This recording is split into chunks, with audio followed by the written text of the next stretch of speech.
tener un conversatorio muy interesante en torno a la exposición Voces de la Patagonia, Memoria Ancestral, con 43 fotos de Martín Bucinder sobre los pueblos Cahuéscar, Selknam y Yamana.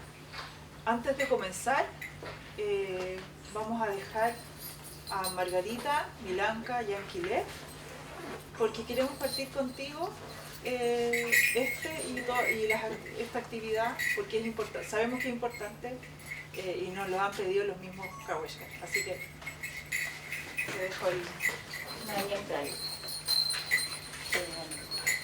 No sé si quiero micrófono en realidad.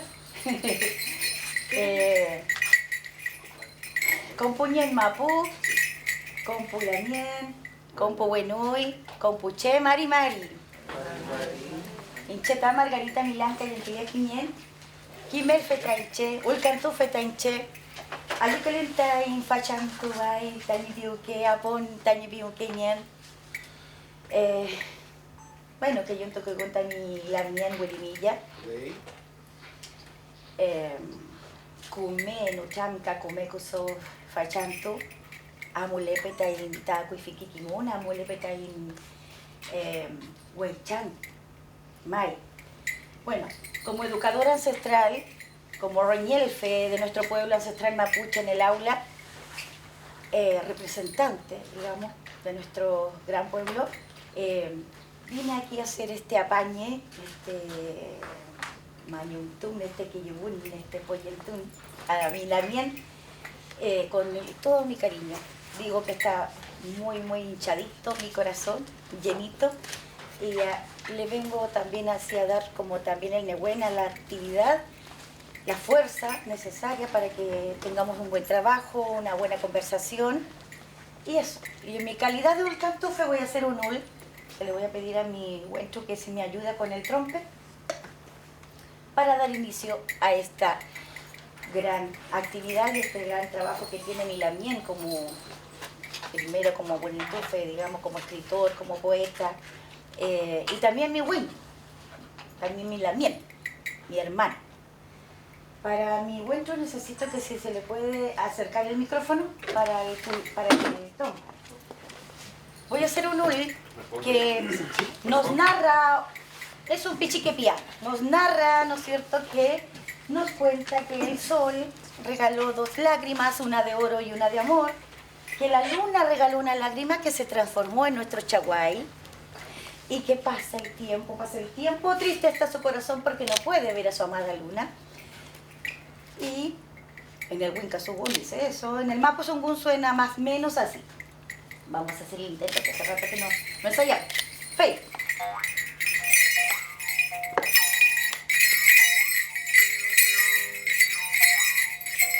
Un poquito más fuerte. Calle Melui Quiñecuyen,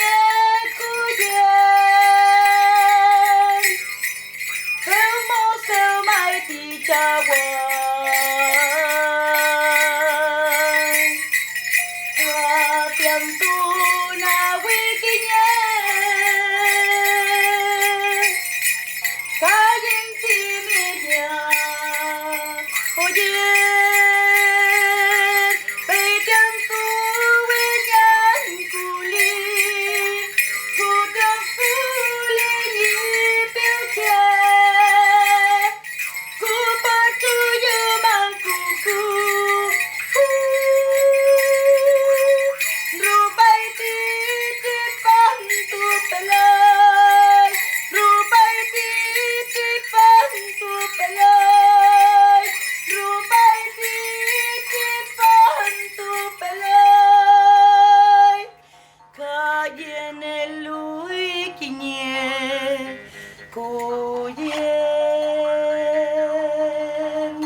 No sé cómo quedan ustedes, pero creo que estamos partiendo con más de buen. Muy felices. Muchas gracias, Margarita. Es verdad que esto fue bien improvisado, pero ya que la teníamos acá, teníamos que aprovechar que ella nos diera su rezo, su saludo y todo su amor con este gesto. Muchas gracias a ambos. Bueno, y ahora me voy al libreto, a la parte más formal de este conversatorio. Voces de la Patagonia y Memoria Ancestral no es solo una exposición, es un acto simbólico de devolución, una invitación a mirar el archivo de Martín Gusinde no solo como un registro histórico, sino como un testimonio espiritual, territorial y humano de culturas que hoy resisten y nos interpelan. Hablo hoy en nombre de Francisca Cortés Solari, presidenta ejecutiva de Filantropía Cortés Solari, y quien a través de su fundación trae esta exposición a Puerto Montt, invitada por el Encuentro en Foto y la Corporación Municipal de Puerto Montt. Estas imágenes no solo tienen valor patrimonial, tienen vida, hablan de lo que fuimos y de lo que todavía somos. Esta muestra forma parte de una visión más amplia de conservación, donde el cuidado del planeta debe integrar también una dimensión cultural, ética y profundamente humana. La itinerancia de esta exposición desde Chiloé hasta Magallanes busca precisamente eso, devolver la presencia a las comunidades representadas, generar espacios de reflexión como este y resignificación desde los propios territorios. Hoy queremos saludar y agradecer nuevamente al Encuentro en Foto, a la Corporación Cultural de Puerto Montt por darnos esta oportunidad de llegar hasta acá.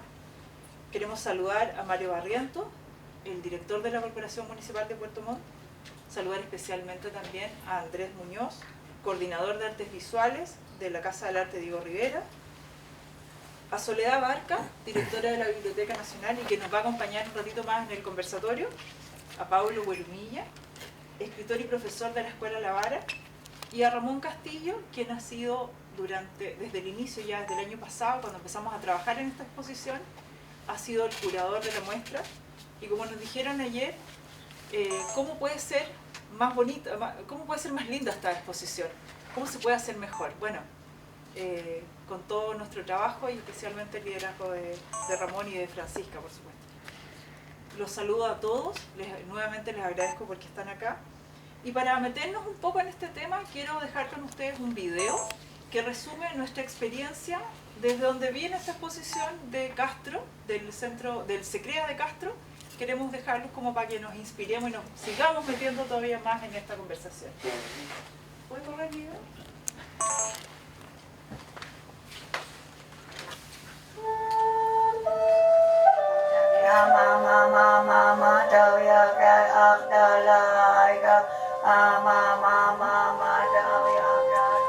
La historia que un sacerdote alemán, conmovido con nuestros pueblos del extremo sur, viajó, vivió y registró la vida de estas culturas en la fría Patagonia. Rostros, miradas de dioses y estrellas, danza, abrigo, Cahuéscar, Selknam y Yamanas.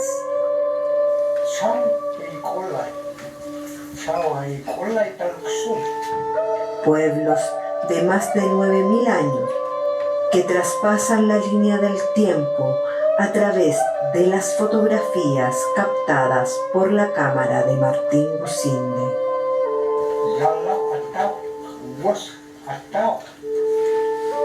Memoria ancestral, Voces de la Patagonia, una muestra de 43 imágenes que volvió para quedarse y para siempre.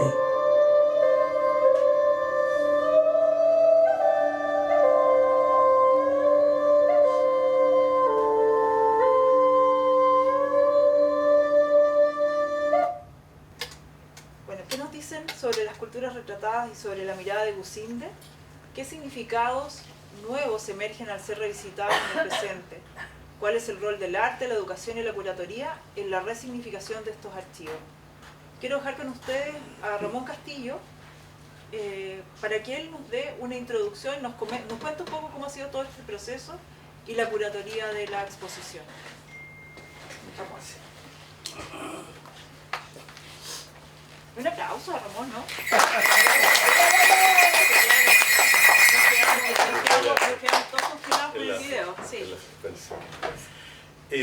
Bueno, agradecer estar en este territorio. Damián, muchas gracias. Agradecer a la Casa de la Cultura, que ha sido impresionante nuestra experiencia de realizar esta exposición. Efectivamente la soñamos hace un tiempo y ahora es realidad. Y lo más bello de esto también es que no es solamente nuestra imaginación, sino que es una realidad que se comparte y es de ustedes. Por lo tanto, esperamos que venga mucha gente, colegios, estamos viendo de qué manera organizar todo eso de manera operativa, que vengan colegios rurales, por favor, si tienen datos, va a haber la posibilidad de traer, se va a gestionar un bus. Entonces, la posibilidad de que también esto sea una experiencia, un viaje. Los chicos y chicas merecen conocer esta historia, conocer su territorio, viajar también. Y en ese sentido estamos muy contentos porque esta exposición permite eso, permite una posibilidad de encontrarse con un mensaje que viajó en el tiempo. Yo lo veo así. Amigos peñis mapuche con los que yo me he criado me han enseñado a ver las imágenes como las imágenes que viajan, o que viajan, vienen del pasado, que vienen del futuro. Esta exposición es muy interesante porque la edición fotográfica material que tenemos aquí es la impresión a partir de las placas fotográficas que hizo Martín Gusinde hace ya 100 años, más de 100 años.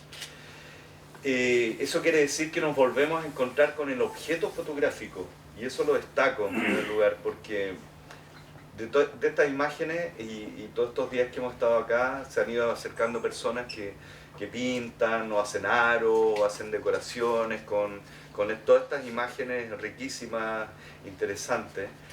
Y entonces de alguna manera estas imágenes se fueron de la cámara de Gusinde, se fueron de las comunidades y le pertenecen a la humanidad.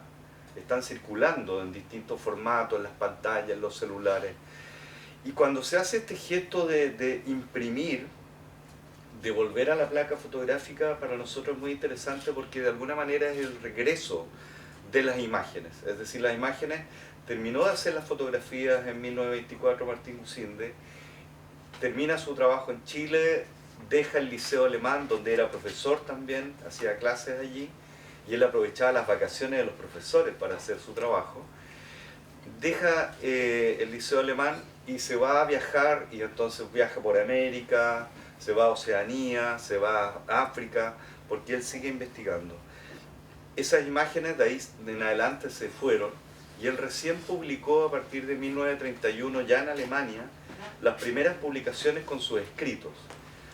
Y ahí uno se da cuenta en ese momento que Martín Gusinde, y él mismo lo confiesa, partió siendo un coliot, así le decían los Selknam, que era un traidor blanco. Dice, partí siendo un coliot y terminé siendo un mancasen. Mancasen es, para digamos, la lengua Selknam, es cazador de sombra.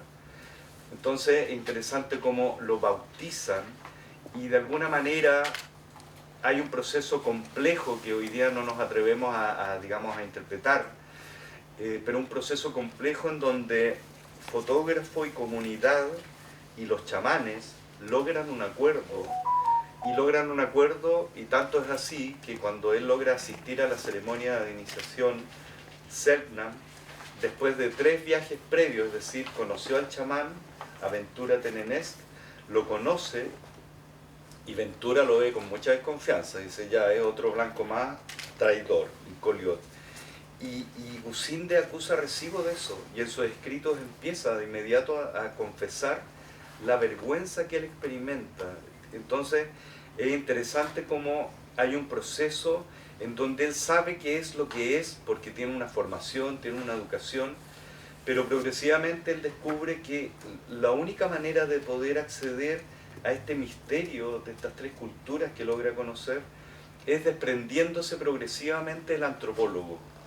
Y él lo dice, lo confiesa, Y es interesante después cómo otros investigadores, la misma Anne Chapman, otra antropóloga que va en los años 60, se encuentra con las personas que Gusinde había conocido y entrevistado, y todos ellos le hablan muy bien de Gusinde, es decir, hubo algo que se hizo bien a pesar, digamos, de esta memoria y de estar llegando a una comunidad con la que él se siente absolutamente conmovido. ¿Por qué? Porque él sabe que toda esta visión equívoca del ser humano provocó grandes desastres y tragedias, un gran genocidio que fue muy terrible, europeos, chilenos, es decir, ahí hay una responsabilidad muy grande, compartir un dolor muy grande. Y al mismo tiempo, cuando Gusinde ve esto, se encuentra con una comunidad de 250 personas aproximadamente, siendo en algún minuto cerca de 5.000.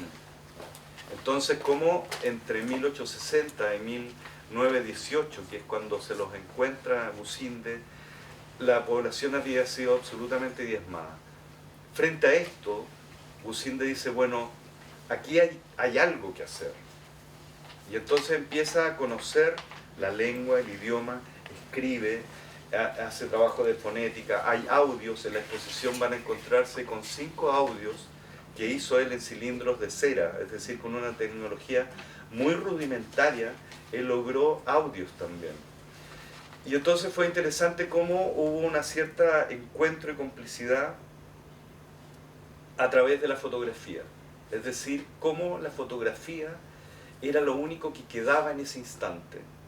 Y hay conciencia de los chamanes respecto de eso, por eso es cazador de sombra, porque le dicen, de alguna manera, la función de la imagen, él les enseña, él los pone detrás del cajón, como el minutero, ¿cierto?, de la Plaza de Armas, él invita a que la comunidad se ponga detrás del cajón y vea la imagen invertida del lente fotográfico contra la placa, y hay varias fotografías en donde Gusinde también está fotografiado porque él le enseñó también a fotografiar. Había que estar un minuto quieto, entonces había que estar ahí muy, muy tranquilo y por lo tanto alguien tenía que obturar al otro lado. Con esto, ¿qué les quiero decir? Que nos parece que el haber asumido este legado, estas fotografías en Chile, y tal como plantea Francisca Cortés Solari, es una tremenda responsabilidad. Estuvieron las imágenes, esto es impresionante, las imágenes fueron adquiridas en 2019 a Javier Barral, y Javier Barral en la mañana que se sella el contrato para la venta, porque a él le interesaba mucho que esta serie quedara en Chile, es decir, nos perteneciera a los chilenos, de lo contrario siempre la hemos conocido con colecciones itinerantes que no eran nuestras imágenes. Y esta colección se adquiere en la mañana, se cierra el trato, y en la tarde Javier Barral fallece. Entonces, Francisca Cortés Solari se quedó con ese legado, esa suspensión también, y en algún minuto nos encontramos, hace años, y entonces me cuenta fascinante historia, y le pregunto, ¿y dónde están las fotografías? Y ella nos dice, están en cajas aún. Y entonces le digo, bueno, y ahí agradezco la invitación, me dice, ya, lo que tenemos que hacer entonces es sacar estas imágenes y iniciar un viaje con ellas y un recorrido por Chile. Entonces se presentó en Santiago el año pasado, comenzamos en noviembre del año pasado, la presentamos recientemente a principio de año en el Secrea de Castro, ahora está en Puerto Montt, y estamos planificando de qué manera vamos a itinerar hacia el sur y hacia el norte. Queremos ir haciendo un viaje y por lo tanto la selección que ustedes van a ver es una primera selección para entrar al mundo en términos genéricos. No hay rostros, no hay retratos, porque también nos hicimos cargo de un sentir de las comunidades que nos dijeron, ¿y qué pasa cuando uno accede a un retrato, pero ese retrato es de tu álbum familiar? Y entonces dijimos, nos parece que la etapa de entrar a los rostros va a ser un segundo momento. En este minuto lo que tenemos es una selección de arquitectura, una selección de territorio y una selección de ritual, y que son las imágenes en donde efectivamente hay una relación profunda entre el que está tomando la fotografía y quien está posando. Hay una complicidad. De hecho, se produce con los Selknam, por eso también corrieron, se dice también, algunos analistas dicen con cierta ventaja, porque desde 1918 Gusinde se entera de que ellos hacen una ceremonia secreta, pero no lo dejaron acceder a nada secreto. Después en los sucesivos viajes fue ganando confianza y solo en 1924 logró que esta ceremonia se realizara y en ese minuto pudo acceder y estuvo 3 meses en la ceremonia para la iniciación de 2 chicos adolescentes que había en ese instante y en esos 3 meses solo pudo hacer 25 fotografías. Entonces también es interesante porque es otra herramienta al análisis, porque quiere decir que hubo una relación también de acuerdo, porque en un minuto Gusinde cuenta en sus escritos, que es muy impresionante, Gusinde cuenta que el chamán Tenenesk, que es el choón de la comunidad, Tenenesk en un minuto cuando Gusinde se instala frente a una choza, empieza a instalar el trípode y todo, instala el cajón sobre el trípode, y estaban en una escena en donde estaban empezando a maquillarse y entonces él se instala, se va a ir a ubicar detrás del cajón para tomar una foto y Tenenesk se le lanza encima y con una violencia impresionante donde Gusinde lo único que atinó en ese minuto es a pedir disculpas porque no había pedido permiso todavía. Es la primera foto. Entonces es interesante esto, es interesante que sepamos que él lo dice, porque eso quiere decir que lo que nosotros estamos viendo hoy día son imágenes que fueron de alguna manera negociadas en esa relación. Son 25 imágenes solamente de 3 meses. Uno dice, bueno, se podrían haber tomado muchas más fotografías. De hecho, entre 1918 y 1924 se realizaron 1200 fotografías. El archivo completo, fascinante, impresionante, se constituye de 1200 placas de vidrio.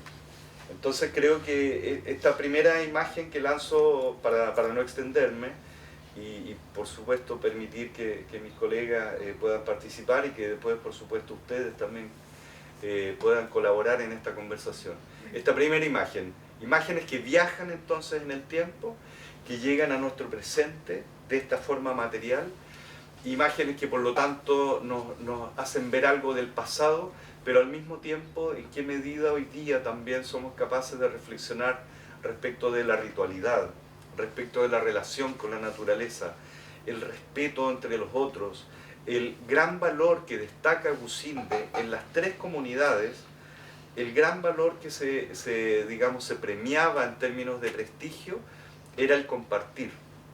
Y claro, uno dice, en medio de esas condiciones, digamos, de temperatura, de rigor de la naturaleza, es que no hay otra manera de entender la vida si no es en una relación solidaria y conectada con el territorio. Por eso es que ellos también tienen esta capacidad de leer la naturaleza como nadie, y es un territorio que además eligieron, porque uno podría decir, quedaron allí en ese extremo sur, de hecho uno se puede encontrar con esa expresión, y no, ellos eligieron estar ahí. Una data habla de entre 9.000 y 12.000 años al presente, es decir, ellos permanecieron en ese tiempo, en ese lugar, lo eligieron, y lograron vivir y sobrevivir y vivir bien, con todo lo que tenían hasta el minuto del encuentro con los occidentales.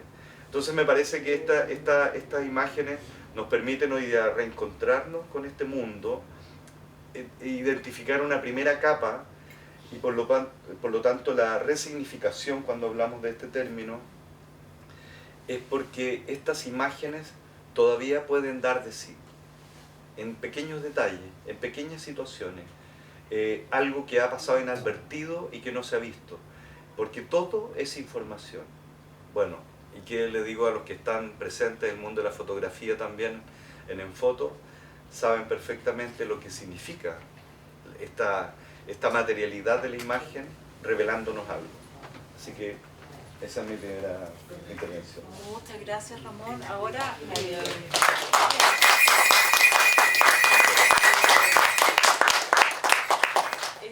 lo que dice Ramón, sobre todo en que queremos que este conversatorio sea como bien conversado, así que vamos a invitar a integrarse a nuestros dos invitados, pero por supuesto la idea es que en algún minuto ya podamos empezar a dialogar. Quiero presentarles a nuestra invitada Soledad Barca. Ella es licenciada en Artes, Convención en Conservación y Restauración por la Pontificia Universidad Católica de Chile y máster en Preservación de Fotografía. Tiene más de 25 años de experiencia en patrimonio cultural y ha liderado múltiples proyectos de preservación fotográfica y documental. Me voy a saltar porque tiene un largo currículum que es muy interesante, pero lo que hoy nos interesa más de ella, además de su experiencia en fotografía, es que hoy es la directora de la Biblioteca Nacional. Soledad, te invitamos por favor adelante.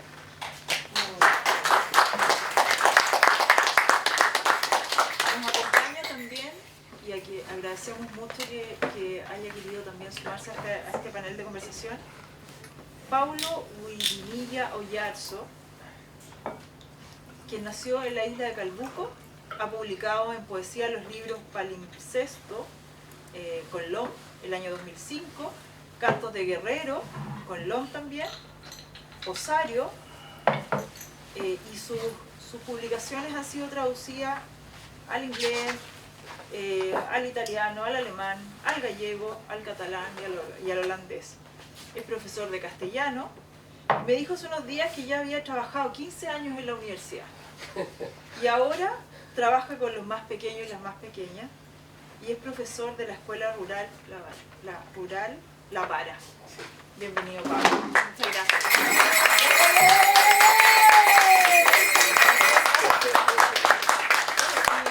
Yo no les presenté correctamente a Ramón, porque lo tenía en esta parte del libreto, pero ahora se los voy a decir. Ramón Castillo es licenciado en Estética y doctor en Historia y Teoría del Arte, curador y museólogo independiente y actualmente docente del Magíster en Arte, Convención en Patrimonio de la Universidad de Playa Ancha, es curador de la Fundación de Meso en Túnez y de la Fundación Federico Asler y desde hace más de un año curador de esta exposición Voces de la Patagonia, Memoria Ancestral. Y hoy también ya escuchamos su interesante introducción como para meternos en la conversación. Así que, de nuevo, bienvenido Ramón. Vamos a hablar de memoria ancestral, pero ahora desde la resignificación y la actualidad, que es el nombre de este conversatorio. Y me voy con la primera pregunta a Soledad Barca. Pensando en tu rol como gestora de una institución que resguarda la memoria documental del país, ¿cómo crees que archivos como el de Martín Gusinde contribuyen a la construcción de una memoria colectiva más inclusiva y representativa de los pueblos originarios? Bueno, primero quería saludar, agradecer también. Es un privilegio realmente estar acá. Lo dije ayer y hoy día lo vuelvo a mencionar, y además de sentirme muy privilegiada, muy emocionada y agradecida. Creo que primero quería comentar lo lindo que es ver esta exposición. Anoche había mucha gente, entonces no se podía ver, y ver cómo este centro cultural uno lo va hoy día visitando por capas, y tienes el álbum familiar en la calle, el álbum familiar en el primer piso con la exposición de Ana María, después la muestra colectiva, y de pronto ahí está la muestra individual, donde también se habla de la relación de mamá. Y ahora cuando tú estabas hablando y hablabas de ritual, en la muestra, no me recuerdo el nombre de la fotógrafa, pero también hay ritualidad. Entonces, ¿cómo vamos visitando por capas algo que es muy de todos, que es una historia?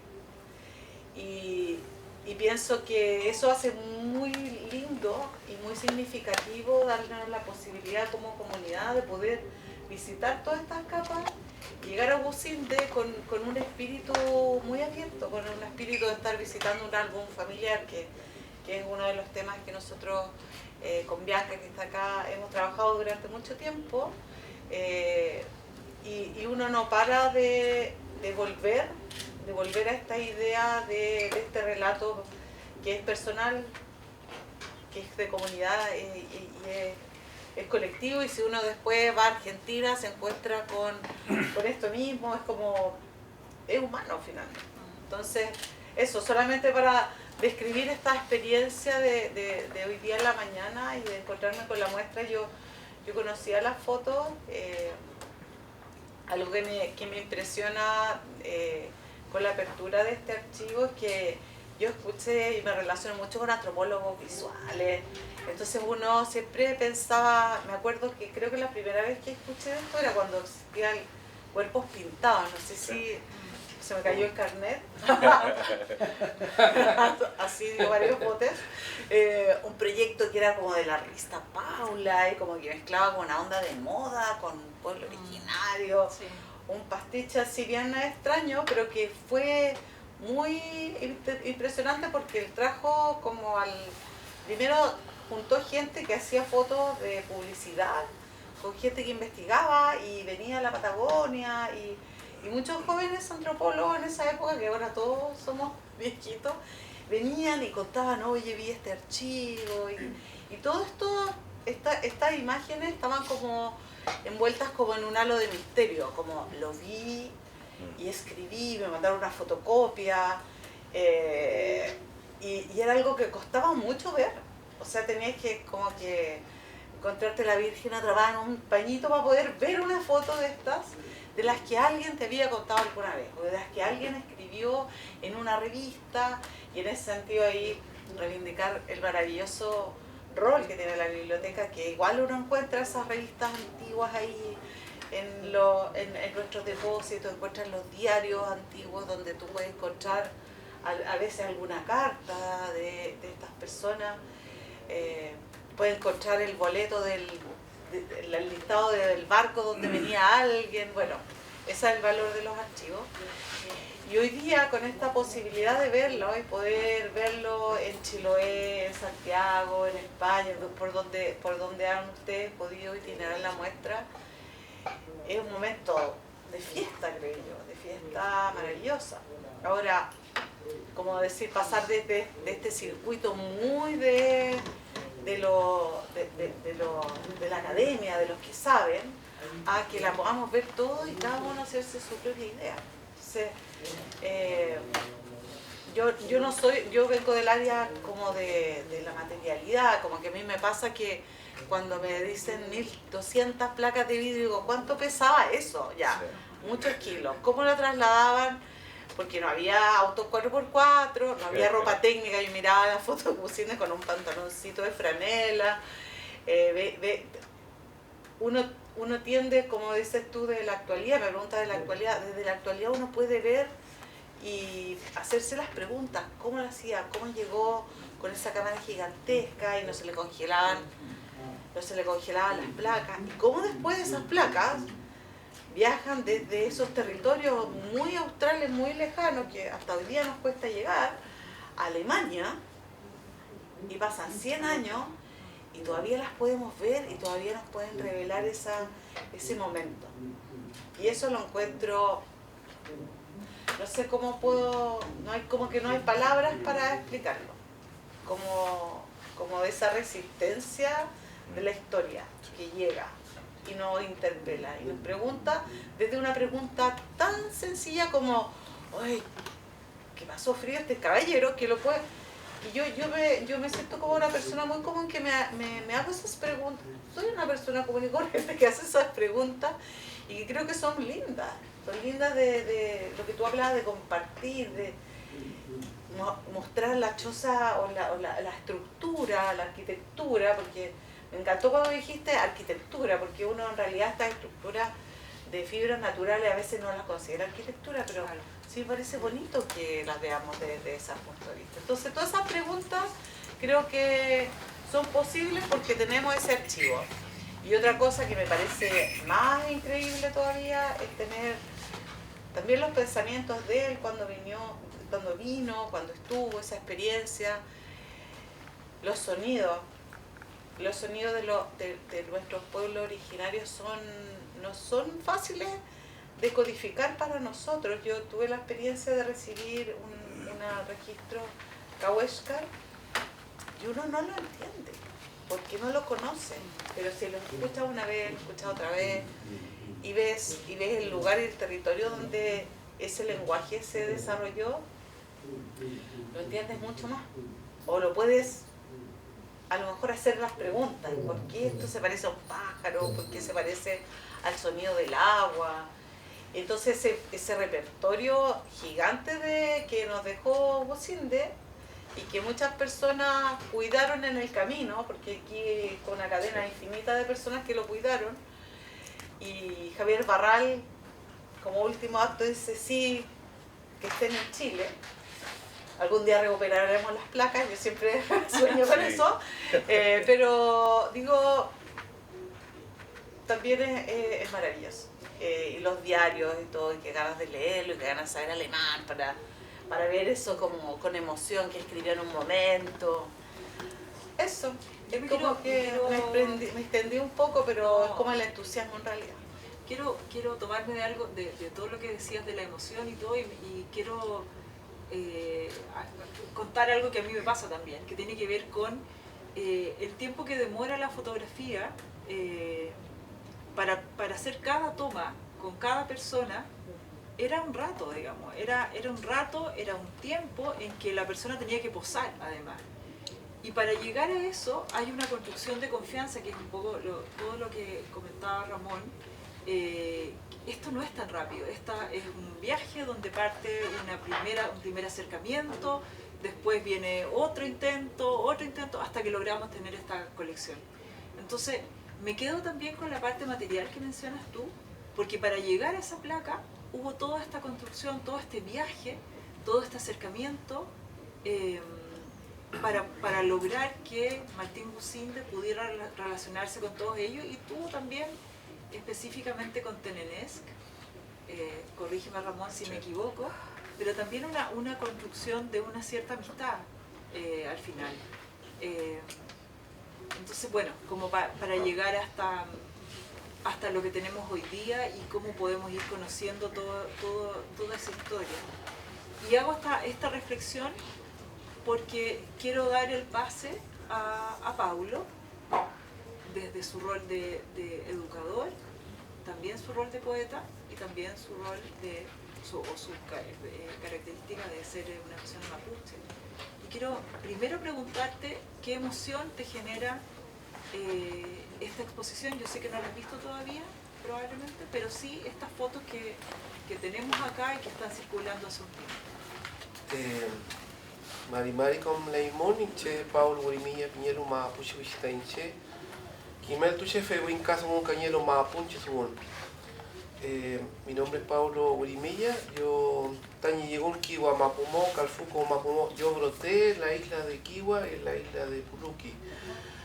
Cuifique Mounien, mis antepasados fueron de la isla de Puluki y también de Chiloé. Digamos, a modo de presentación.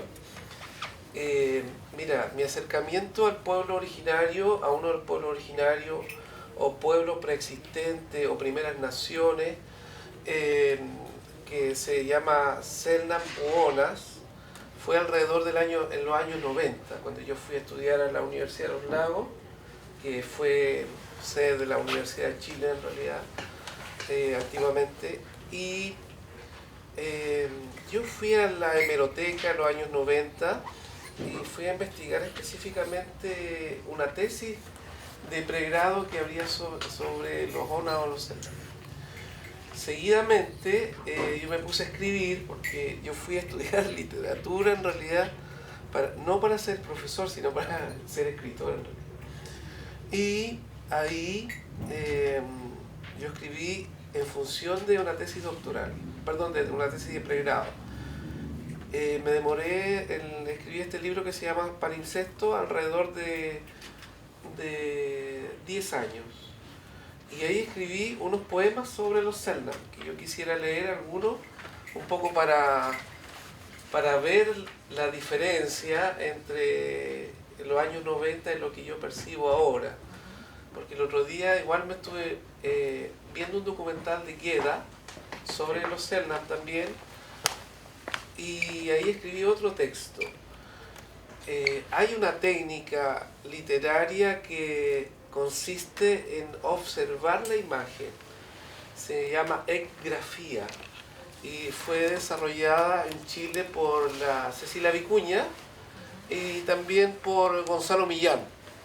Entonces ellos observaban, específicamente Gonzalo Millán más profundamente, porque vio diferentes pinturas a lo largo de la historia y escribió un libro que parece en realidad que fuera un archivo pictórico, porque bueno, Gonzalo Millán estudió artes visuales.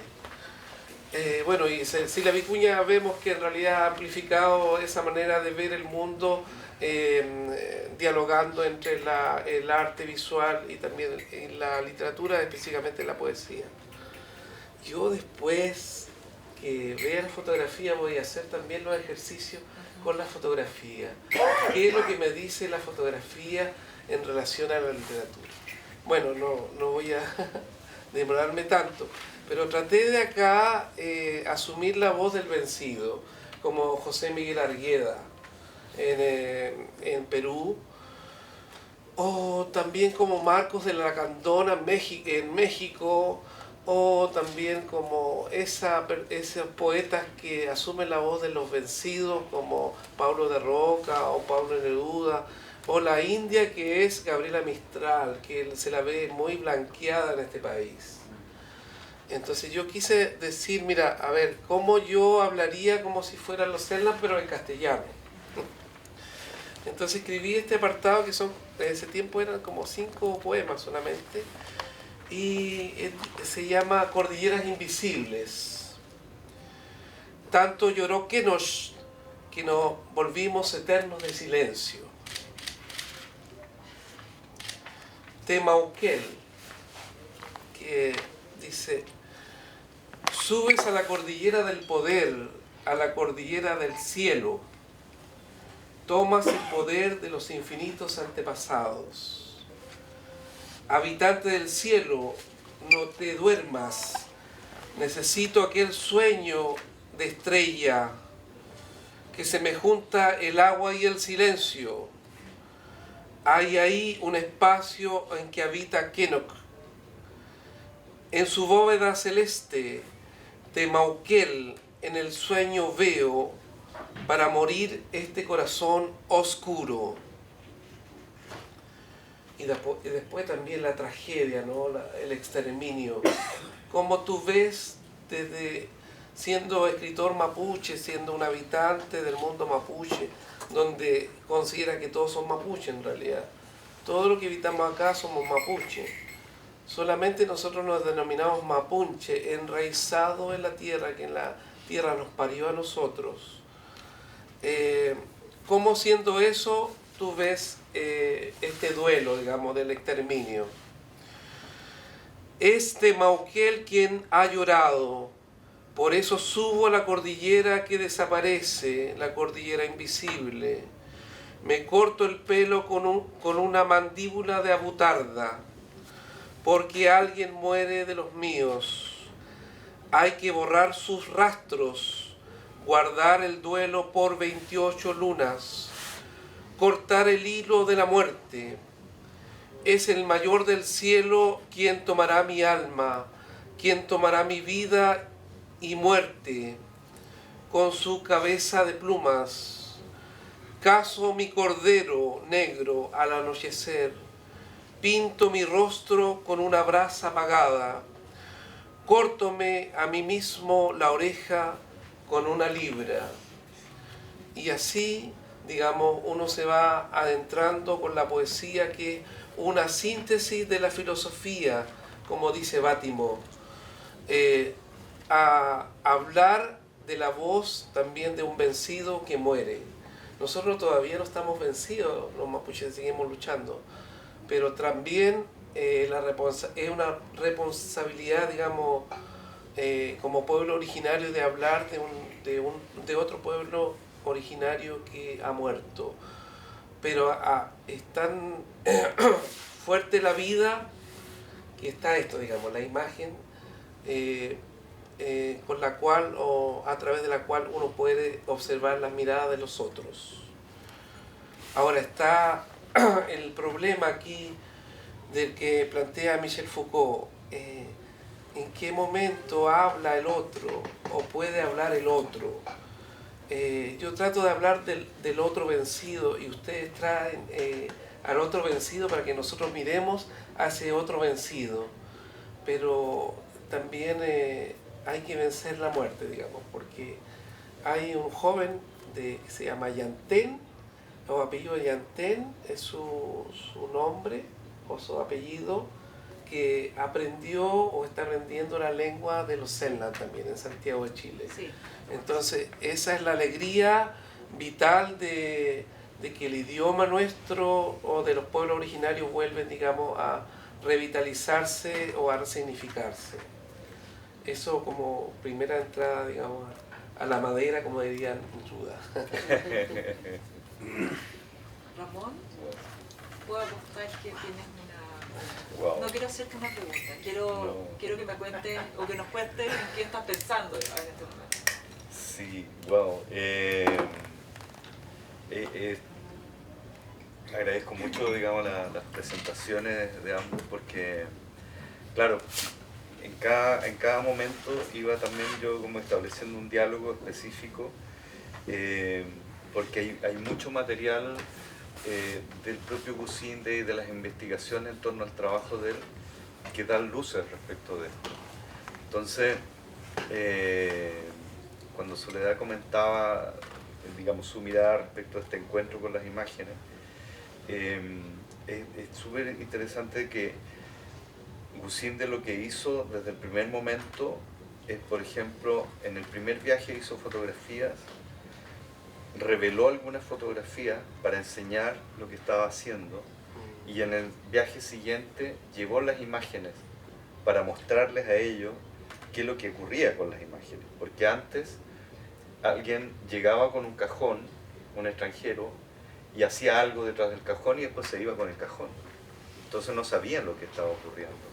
Entonces, esa pedagogía que empezó también él a desarrollar es muy interesante porque fue una dimensión técnica, vencer las condiciones técnicas, es decir, la foto tenía que ser foto.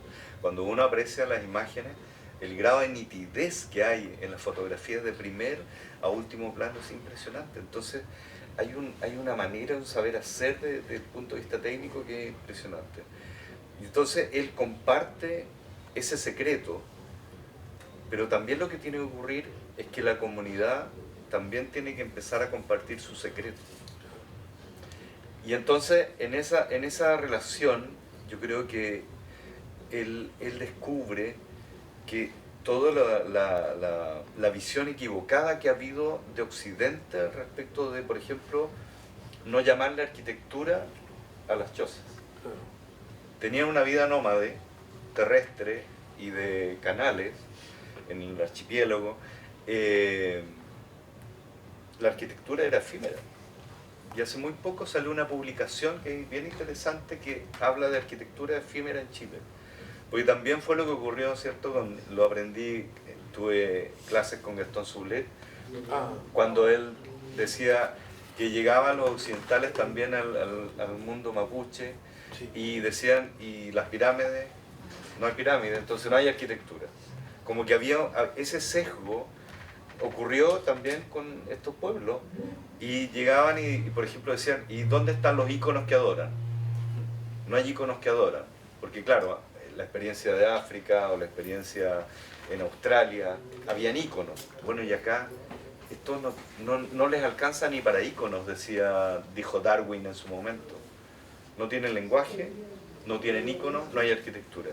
Y entonces lo que hace Gusinde es un poderoso movimiento para poder demostrar que sí hay. Entonces sus escritos abundan en mucha información de la estructura del punto de vista, digamos, físico, material de las chozas, los distintos tipos que hay entre los Yavan, Cahuéscar y Selknam, cómo cada uno lo ha adaptado a su forma de vida y cómo esta ausencia de íconos, porque era la pregunta, y bueno, que adoran. Gusinde era un sacerdote. Entonces también tenía la pregunta de, bueno, ¿y cómo, qué siguen? ¿Qué adoran? Que era como una pregunta antropológica así digamos, de primer nivel.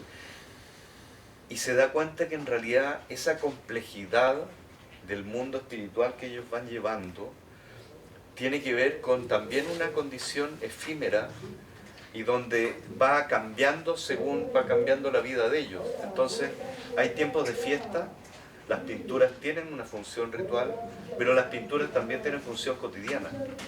Él descubre, identifica que también se pinta porque sí. O sea, no, tampoco tiene que haber una ceremonia o algo específico, porque la pintura tiene una función expresiva. Entonces es interesante ver cómo la manera en cómo nos hemos aproximado y tomando esa imagen bellísima tuya, Paulo, de encontrarse con las imágenes, genera una galería de espejos. ¿Qué es lo que yo miro? ¿Cómo los miro? ¿Hasta dónde llego? Lo que miro es porque yo proyecto algo o es lo que me llega. Y nos parece en ese sentido que la invitación de esta exposición es muy en esa línea. Agradezco mucho la lectura de tu poesía porque nos regalas algo, como tú dices, filosofía condensada en imágenes. Y vamos a querer ver ese libro pronto, ya, lo vamos a anotar ahí. ¿Es LOM? Sí, LOM. LOM, fantástico. Muchísimas gracias. Bueno, quiero dejarles a Soledad o a Paulo el micrófono para seguir un poco la reflexión. Y literalmente va a ser con micrófono, porque me dicen que no se escucha muy bien. Muy bien. Paulo, ¿qué te... Sí, pero ahora justo se ahí está. Mira, desde la educación ahora, nosotros que somos educadores con la ñaña, otros educadores que estarán presentes, a lo mejor están descansando porque las jornadas son muy agotadoras. Mira, uno ve la historiografía representar los libros de historia o de lenguaje en la sala de clase, los que llegan del Ministerio de Educación, y toda esta gran historia, como tú dijiste, de 6.000 a 12.000 años antes del presente, está invisibilizada por la historiografía oficial. Aparece media página de los pueblos originarios, bueno, el pueblo mapuche como sale más en la televisión, entonces aparece una página y media. Entonces todo esto, bueno, tú me enviaste el PDF, así que ahí yo tengo para mostrársela a la profesora de arte a ver qué hacemos, digamos, articuladamente literatura y artes visuales. Pero sí se invisibiliza todo, digamos. Entonces hay que generar procesos de descolonización. Está como de moda el tema de la descolonización o decolonial. Lo decolonial, entendido el feminismo decolonial, digamos, que plantea, tomo esta palabra del feminismo decolonial porque dice que en realidad hay que descolonizar el ser, la formación que nosotros tenemos interna, descolonizar también nuestra manera de ver a las razas, entre comillas, ¿no? La piel, ¿no? La descolonización cognitiva, la descolonización emocional y la descolonización del punto de vista de clase también. Raza, clase, ser, y episteme. Entonces, yo creo que la sociedad está en ese proceso. También, como dice Buenaventura Sousa, desaprender para aprender.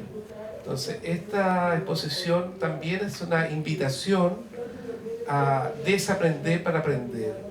Tenemos que volver a mirar al pueblo originario no como mito ni leyenda, sino como algo vivo, ¿ah? algo que está a cada momento en nuestro idioma, ¿no? Decimos guagua y eso viene de la aymara, decimos tiburón y eso viene del arahuaco, ¿ya? Decimos un pichintún y eso viene de la lengua mapuche, decimos caspi y eso viene de la lengua de los Selknam, y así sucesivamente. Estamos habitados por diferentes pueblos originarios, por emigrantes, estamos habitados por diferentes perspectivas para analizar la realidad, pero a veces tenemos que inclinar nuestra mirada hacia una forma que sea más respirable para con el medio ambiente, para con la comunidad, la solidaridad. Cuando yo veo la fotografía delante, pasé a husmear como el niño pequeño que tiene digamos, un libro nuevo, un regalo nuevo. Vi esta comunidad ahí, ¿ya? Cómo se abrazaban, cómo se abrazan, cómo miran, cómo no tienen pudor, ¿no? Al desnudarse en la nieve y pintarse los cuerpos. Entonces, ¿quién está mirando al otro? ¿Soy yo que estoy mirando al otro o esa mirada se me devuelve a mí mismo? Yo también soy parte de esa gente, digamos, de esos seres. Eso. Soledad, te dejo para una reflexión porque luego No sé qué decir después de tanta poesía y inspiración, de verdad. Yo solamente quisiera como volver a como una idea muy simple cuando estabas hablando de las personas que se abrazan, yo pensaba en la noche.